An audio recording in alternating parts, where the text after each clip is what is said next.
जय हिंद दोस्तों। जैसा कि आप लोगों को पता है कि एएलपी का एग्ज़ाम डेट आ चुका है 25/11 से लेकर के 28-29/11 तक तो ये एग्ज़ाम चलने वाला है। तो एएलपी के एग्ज़ाम में जितने भी कैंडिडेट एग्ज़ाम देने जा रहे हैं तो उनको ये जानना ज़रूरी होता है कि एएलपी में किस तरह का सवाल आपसे पूछा जाएगा। तो अभी जो हम आपके सामने क्वेश्चन लेकर आए हैं पूरा जो है ये आपका शिफ्ट 1 में पूछा गया सवाल है। शिफ्ट 1 में कौन कौन से सवाल आपसे पूछे जाएंगे वो हम आपको आज के इस वीडियो में बताने वाले हैं।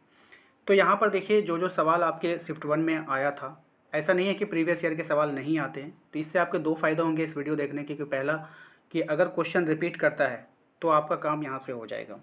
दूसरा, आपको ये पता चल जाएगा कि कौन कौन से टॉपिक को वो टच करता है। ठीक है, क्वेश्चन का लेवल भी आपको समझ में आएगा। तो वीडियो काफ़ी इंपॉर्टेंट होगा, शुरू से लेकर अंत तक बने रहिए। और साथ ही साथ यदि आप हमारे चैनल पर पहली बार विजिट कर रहे हैं तो सब्सक्राइब कर लीजिएगा, बेल आइकन को प्रेस कर लीजिएगा ताकि आने वाली हर एक वीडियो का नोटिफिकेशन आपके मोबाइल पर जाए।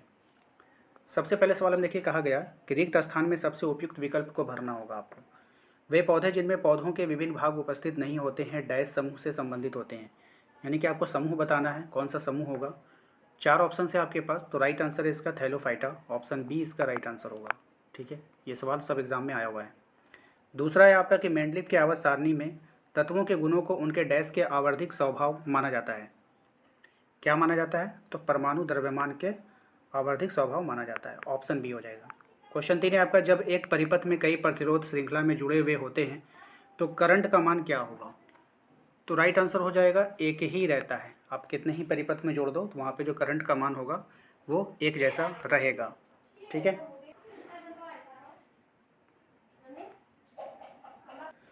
चौथा सवाल है हमारा कि एक परमाणु में न्यूट्रॉनों की जो संख्या होती है वो किसके बराबर होती है? तो ये जो होगी वो द्रव्यमान संख्या के परमाणुओं की संख्या के बराबर होती है।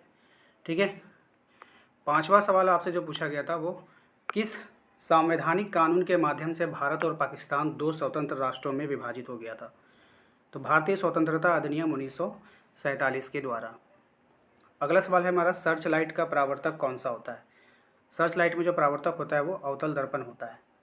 ठीक है, नेक्स्ट है पानी को ब्लीचिंग पाउडर में मिलाने पर कौन सी गैस निकलती है? तो पानी को जब ब्लीचिंग पाउडर में मिलाएंगे तो क्लोरीन गैस निकलेगी, याद रखिएगा। नेक्स्ट है, निम्नलिखित में से किस अभिक्रिया के द्वारा उच्च प्रतिक्रिया वाली धातुओं का निष्कासन होता है? Right answer electrolysis.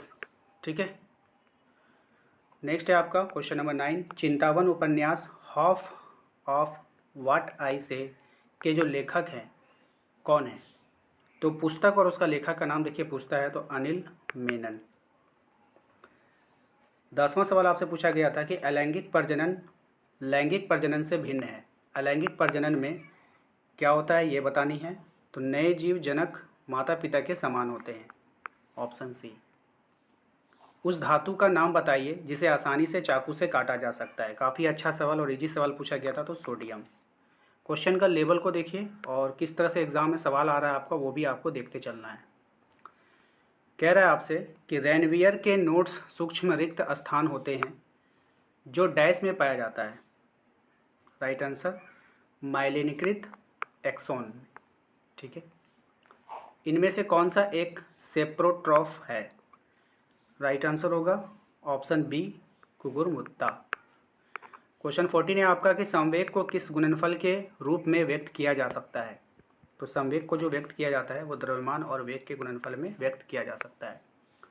नकारात्मक त्वरण में निम्न में से किसकी दिशा में विपरीत होता है? नकारात्मक जो त्वरण होता है निम्न में से किसकी दिशा में विपरीत होगा ये बताना है, तो वेग। नेक्स्ट है आपका NH4 एक अणु में कितने परमाणु होते हैं? अब इसका एक अणु है और इसमें आपको परमाणु की संख्या बतानी है, तो राइट आंसर होगा 15। नेक्स्ट है आपका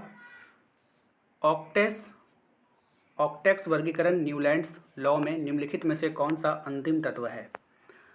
अंतिम तत्व है यानी कि थोरियम, ऑप्शन बी। निम्नांकित में से कौन सा अम्ल लाल चींटियों में उपस्थित होता है? तो लाल चींटियों में कौन सा अम्ल होगा? तो फॉर्मिक अम्ल होगा। 19 है पीर पंजाल रेलवे सुरंग जो है वो कहाँ है? तो पीर पंजाल रेलवे सुरंग जम्मू कश्मीर में है। क्वेश्चन नंबर 20 पे आइए। क्वेश्चन नंबर 20 में कह रहा है कि प्रतिरोध का एसआई इकाई क्या होगा, यानी उसका मात्रक बताना है, तो ये हो जाएगा ओम।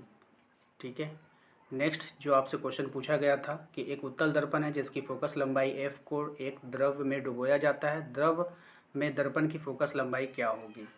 ठीक है, यहाँ पर आपका वैल्यू दे दिया है और इसका आंसर जो होगा आपका ऑप्शन डी यानी कि एफ यानी फोकस।